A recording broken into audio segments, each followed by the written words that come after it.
ሰበር ዜና የመካከለኛው ምስራቅ ውጥረት በተኩስ አቁም ስምምነቱ ምክንያት ረገብ ብሎ ዓለም እፎይ ብላ ነበር። ሌሊቱን በተሰሙ ሰበር መረጃዎች ግን ውጥረቱ እንደገና ተቀስቅሷል። የሌሊቱን እጅግ አስደንጋጭ ሰበር መረጃዎችን ይዘንላችሁ መጥተናል። በቀጣይ ፈጣን እውነተኛና ሰበር መረጃዎችን ለማግኘት ቻናሉን ሰብስክራይብ በማድረግ የደውል ምልክቷንም በመጫን ቤተሰብ ይሁኑ። ይህንን መረጃ ደግሞ ላይክ በማድረግ ቤተሰብነታችሁን አጠናክሩ። አሁን መረጃዎቹን በዝርዝር እንመለከታለን። እስከ መጨረሻው አብራችሁን ቆዩ።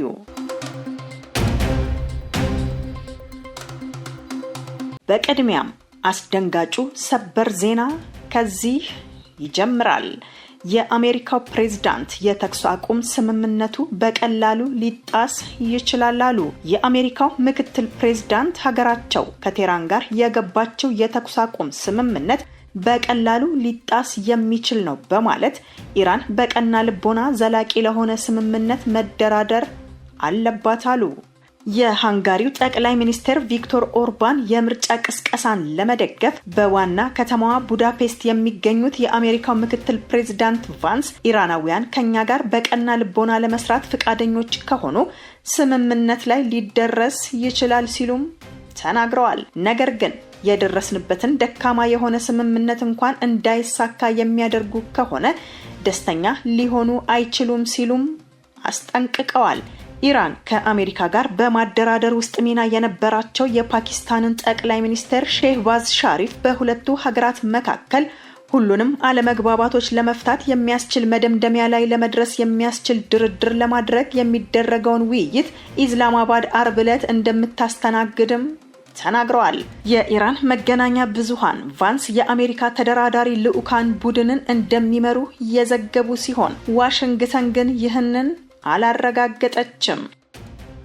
የቃላት ጦርነቱ ተጀመረ። የአሜሪካ መከላከያ ሚኒስቴር ኢራን ከአሁን በኋላ ስጋት አትሆንም አሉ። የአሜሪካ መከላከያ ሚኒስቴር ፒት ሄግሴት ኢራን ላለፉት 47 ዓመታት ስጋት ሆና ቆይታ የነበረ ቢሆንም ከአሁን በኋላ ግን አትሆንም አሉ። ሚኒስትሩ ይህንን የተናገሩት በአሜሪካና በኢራን መካከል ለ2 ሳምንት የሚቆይ የተኩስ አቁም ከተደረገ በኋላ በሰጡት ጋዜጣዊ መግለጫ ላይ ነው። ፒት ሄግሴት ጋዜጣዊ መግለጫውን የሰጡት ከፔንታጎን የጋራ ወታደራዊ አዛዦች ሊቀመንበር የሆኑት ጀነራል ዳን ኬን ጋር በመሆን ነው። ፒግ ሄግሴት ፕሬዝዳንት ትራምፕ ይህንን ቅጽበት ፈጥረዋል። ኢራን የተኩስ አቁም ስምምነት እንዲደረስ ለምናለች፣ ይህንንም ሁላችን እናውቀዋለን ሲሉም ተናግረዋል። ሄግሴት ኦፕሬሽን ኤፒክ ፉሪ ታሪካዊና እጅግ አስደናቂ ነበር ያሉ ሲሆን የአሜሪካ ጦር የኢራንን ጦር አውድሟልም ብለዋል። ሄግሴት ጊዜያዊ የተኩስ አቁም የተደረሰበትን ዕለትም ለዓለም ሰላም ትልቅ ቀን ነው ሲሉም አሞካሽተዋል። አክለውም በዓለም ግንባር ቀደም አሸባሪነትን የሚደግፍ መንግስት ራሱን ህዝቡን ወይም ግዛቱን መከላከል ሙሉ በሙሉ አቅሙ የለውም ሲሉም ተናግረዋል። ሄግሴት ዩኤስ የኢራንን ባህር ኃይልና አየር ኃይልን ጠራርጎ ለማጥፋት የያዘችውን ወታደራዊ ዓላማም አሳክታለች፣ አሜሪካ ሰማያቸውንም ትቆጣጠራለች ብለዋል። ኢራን የተኩስ አቁሙን የተቀበለችው በከፍተኛ ጫና መሆኑን ሚኒስትሩ ጠቅሰው ቴህራን የዋሽንግተንን ቅድመ ሁኔታዎች ባትቀበል ኖሮ ቀጥሎ ኢላማ የሚሆኑት ድልድዮቿ፣ የኃይል ማመንጫዎቿ፣ የነዳጅና ኢነርጂ መሰረተ ልማቶቿ ነበሩ ሲሉ የፕሬዝዳንት ዛቻ ጠቅሰዋል። ኢራን መልሶ ለመገንባት 10 ዓመታትን ይወስድባት ነበር በማለት የግዛቲቱ መሪዎች ይህንን በመገንዘባቸውም ከስምምነት ላይ መድረስን መርጠዋል ብለዋል። ፕሬዝዳንት ትራምፕ የኢራንን ምጣኔ ሀብት በደቂቃዎች ውስጥ ማሽመድመድ አቅም ነበራቸው፣ ነገር ግን ርህራሄንም መርጠዋል ሲሉም ተናግረዋል። ሚኒስትሩ የተኩስ አቁሙ ለእውነተኛ ሰላምና ለእውነተኛ ስምምነት እድል እንደሚፈጥር ጠቁመው መስሪያ ቤታችሁ ለአሁኑ የበኩሉን አድርጓል፣ ግን ኢራን እያንዳንዱን ስምምነት ማክበሯን ለማረጋገጥ ዝግጁ ይሆናልም ብለዋል። ሄግሴት እስራኤልን ደፋር ፈቃደኛና አቅም ያላት አጋር በማለትም ጠርተዋታል። የተቀረው ዓለምና ሌሎች የአሜሪካ አጋሮች ነን የሚሉ አንዳንድ ማስታወሻዎችን መውሰድም አለባቸው ብለዋል። የፔንታጎን የጋራ ወታደራዊ አዛዦች ሊቀመንበር የሆኑት ጀነራል ዳን ኬን በበኩላቸው የአሜሪካ ጦር ከታዘዘ ወይም ጥቃት ዘመቻውን እንዲቀላቀል ጥሪ ከቀረበለት ዝግጁ ሆኖ ይጠብቃልም ብለዋል። የአሜሪካ ወታደሮች ባለፉት 38 ቀናት እንዳሳየነው ፍጥነትና ቆራጥነት የጥቃት ዘመቻውን እንድንቀጥል ከታዘዝን ወይም ከተጠራን ዝግጁ ሆነን እንጠብቃለንና ያ እንደማይሆን ተስፋ እናደርጋለን ብለዋል።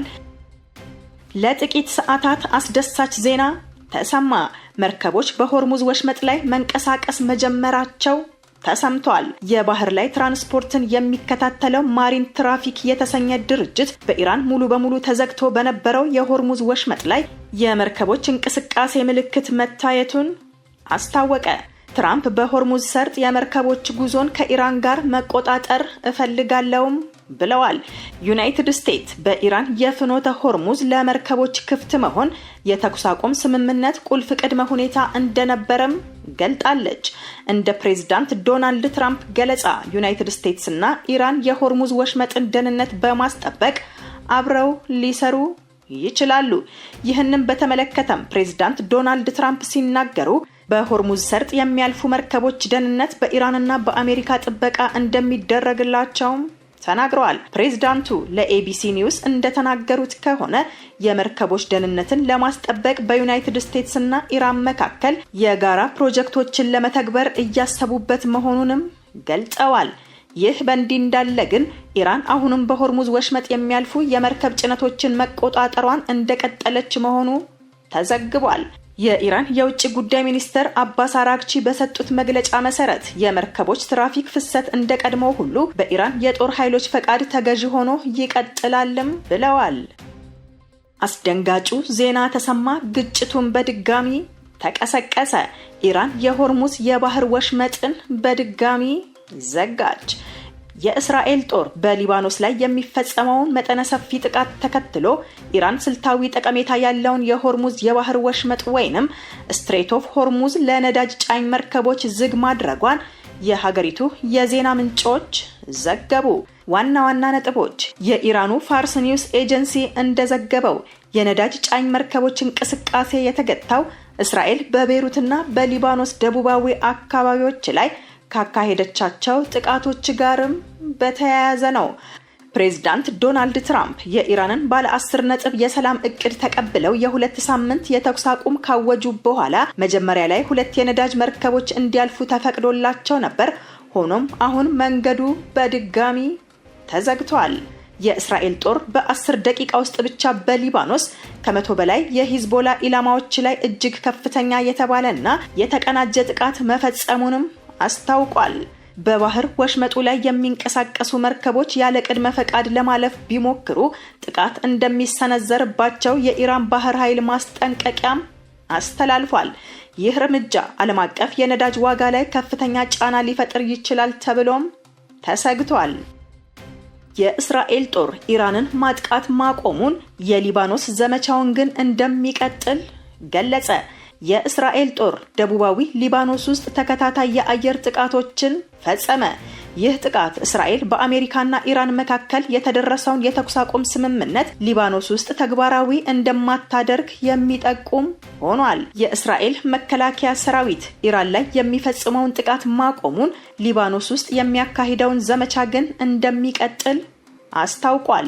በደቡባዊ ሊባኖስ የሚገኙ ትሬይና ናባቲ አካባቢዎች ረቡዕ ጠዋት ጥቃት የተፈጸመባቸው የተኩስ አቁም ስምምነቱ ይፋ ከተደረገ በኋላ ነው። የእስራኤል ጠቅላይ ሚኒስትር ቤንያሚን ኔታንያሁ የተኩስ አቁሙ በኢራን ከሚደገፈው የሊባኖሱ ታጣቂ ቡድን ሄዝቦላ ጋር የሚካሄደውን ግጭትም ያካትታል መባሉን ውድቅ አድርገዋል። የሊባኖስ መንግስትና ሄዝቦላ እስካሁን በጉዳዩ ላይ አስተያየት አልሰጡም። ስምምነቱን ያሸማገለችው ፓኪስታን በበኩሏ ተኩስ አቁሙ ሊባኖስንም እንደሚያካትት ገልጻለች። ባለፉት ቀናት ኢራን በምታደርገው ድርድር ውስጥ በሊባኖስ የሚደረገውን ግጭትም እንድታካትት ሄዝቦላ መጠየቁ ተዘግቦ ነበር። የእስራኤል መከላከያ ሰራዊት ባወጣው መግለጫ ኢራን ውስጥ የሚፈጽመውን ተከታታይ ጥቃት ማጠናቀቁን ገልጿል። ከፖለቲካዊ አመራሩ በደረሰው መመሪያ መሰረት ኢራንን ማጥቃቱን እንዳቆመም አክሏል። እስራኤል ላይ የሚፈጸም ማንኛውንም ጥሰት ለመከላከል ከፍተኛ ዝግጅት ማድረጉን ጠቅሷል። ሊባኖስና ሄዝቦላን በተመለከተ ግን የእስራኤል መከላከያ ሰራዊት ኢላማ ያለውን የምድር ዘመቻ ማከናወኑን ይቀጥላል ብሏል። እስራኤል በበኩሏ የሊባኖስ ግዛትን ተቆጣጥራ የመቆየት እንዲሁም ድንበር ውስጥ የደህንነት ዞን የማቋቋም እቅድ እንዳላትም ገልጻለች። የእስራኤል ወታደሮች ሊባኖስን የወረሩ ሲሆን ይህ እርምጃቸው የሀገሪቱን ክፍሎች ተወረው እንደተያዙ እንዲቀሩ ያደርጋል የሚል ስጋትም ተፈጥሯል። እስራኤል ወራ በምትቆየው የሊባኖስ ግዛት ውስጥ የሚገኙ ቤቶችን እንደምታፈርስና ነዋሪዎችን ወደ መኖሪያቸው እንዲመለሱ እንደማትፈቅድም አስታውቃለች። በሊባኖስ ላይ የሚደረገው ጥቃት የሚቀጥል ከሆነ ኢራን የ2 ሳምንት የተኩስ አቁም ስምምነቱን የምትቀድ ይሆናል፣ ውጊያውም በድጋሚ የሚጀመር ይሆናል ስትል ዶናልድ ትራምፕ በበኩላቸው ሊባኖስ ከኢራን ጋር ባደረግነው የተኩስ አቁም ድርድራችን ውስጥ አልተካተተችም የለችምም ብለዋል። ዩናይትድ አረብ ኤሚሬትስ 17 ባላስቲክ ሚሳኤሎችንና 35 ድሮኖችን ማክሸፏን አስታወቀች። በኢራንና በአሜሪካ መካከል የ2 ሳምንት የተኩስ አቁም መደረጉ ከተገለጸ በኋላ ዩናይትድ አረብ ኤሚሬትስ ጥቃት እንደተሰነዘረባት ገለጸች። የሀገሪቱ መከላከያ ሚኒስቴር ባወጣው መግለጫ ከኢራን የተተኮሱ 17 ባላስቲክ ሚሳኤሎችና 35 ድሮኖችን በአየር መቃወሚያ ማክሸፉን ይፋ አድርጓል። በዚህም 3 ሰዎች ላይ መጠነኛ ጉዳት ማጋጠሙን ገልጾ በአጠቃላይ ይህ ጦርነት ከተጀመረ አንስቶ የቆሰሉ ሰዎች ቁጥር 224 መድረሱንም አስረድቷል። እንደ መግለጫው ከሆነ በዚህ ጦርነት ኢራን ወደ ዩናይትድ አረብ ኤሚሬትስ የተኮሰችው የጦር መሳሪያ በአጠቃላይ 537 ባላስቲክ ሚሳኤሎችን፣ 26 ክሩዝ ሚሳኤሎችን እና 2256 ድሮኖችንም ተኩሳለች። ውድ ተመልካቾቻችን ለሰዓቱ የተሰሙ ሰበር መረጃዎቻችን ወደ እናንተ ያደረስናቸው ናቸው። በሌላ መረጃ እስከምንገናኝ ቸር ቆዩልን። ሰላም ለዓለማችን ይሁን።